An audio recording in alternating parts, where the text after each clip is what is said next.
ស្ពានសំឡូតចាស់កាលពីមុនគ្រាន់តែជាស្ពានធម្មតាសម្រាប់ឲ្យអ្នកដំណើរអាស្រ័យធ្វើដំណើរឆ្លងកាត់តែប៉ុណ្ណោះគឺពុំមានអ្វីត្រូវខ្លាចដូចឥឡូវនេះទេស្ពានសំឡូតគឺជាស្ពានមួយដែលអ្នកខេត្តប៉ៃលិនមានជំនឿយ៉ាងមុតមាំហើយជឿថាស្ពាននោះគឺមាននៅអមនុស្សឬក៏ខ្មោចតៃហោងចាំឆក់យកជីវិតអ្នកដែលធ្វើដំណើរតាមស្ពាននេះហើយមិនព្រមដាក់សំណែនឲ្យពួកគេដោយសារគេជឿបែបនេះព្រោះកាលពីស្ពាននេះសាងសង់ថ្មីគេឃើញថាធម្មតាទេប៉ុន្តែបន្ទាប់ពីមានប្តីប្រពន្ធ2នាក់បានស្លាប់នៅត្រង់ចំណុចស្ពាននេះមករឿងហេតុប្លែកៗក៏ចេះតែកើតមានជាបន្តបន្ទាប់ដូចជាបានឃើញមនុស្ស2នាក់អង្គុយនៅលើស្ពានដោយម្នាក់ពាក់អាវសហើយម្នាក់ទៀតពាក់អាវខ្មៅមានសភាពចាស់រហែកហើយអោនមុខចុះហៅអ្នកដំណើរឲ្យឈប់តែនៅពេលដែលឈប់បែរជាមិនឃើញអ្វីទាំងអស់ហើយអ្នកផ្សេងទៀតក៏បាននិយាយថាគេធ្លាប់ឃើញឈាមហូរដាប់ពេញផ្លូវពេញលើស្ពាននេះក៏មានដែរហើយគ្រោះថ្នាក់ក៏កើតមានជាញឹកញាប់ហើយឆក់យកជីវិតប្រុសស្រីក្មេងចាស់ជាច្រើនអ្នកជាបន្តបន្ទាប់ថ្មីនេះក៏មានហេតុការណ៍ដ៏ព្រឺព្រួចកើតមានឡើងដោយកងឡានធំម្នាក់បានស្លាប់ដោយបើកធ្លាក់ស្ពាននេះ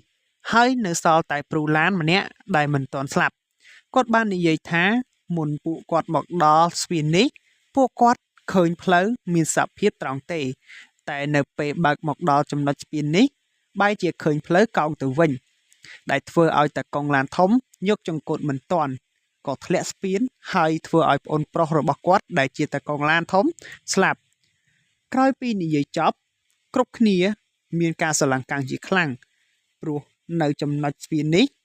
គឺមិនមែនជាផ្លូវត្រង់នោះទេគឺជាផ្លូវកោងរាងអក្សរ S ហើយស្ពាននៅត្រង់ចំណុចកណ្ដាល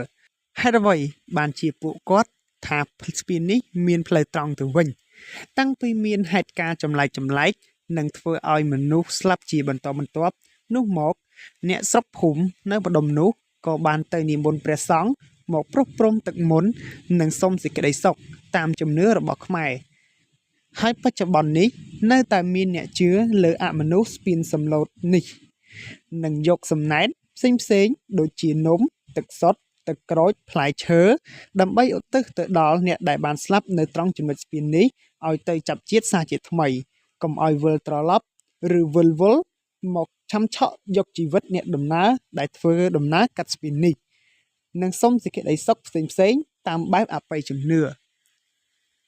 អញ្ចឹងយើងទាំងអស់គ្នាបើពុំជឿសូមកុំប្រមាថព្រោះអបិយជំនឿពេលខ្លះគឺមានពិតមែនហើយបើធ្វើដំណើរកាត់ស្ពានសំឡូតអីកុំភ្លេចដាក់ឲ្យគេផងដើម្បីសុំនៅសេចក្តីសុខសេចក្តីចម្រើន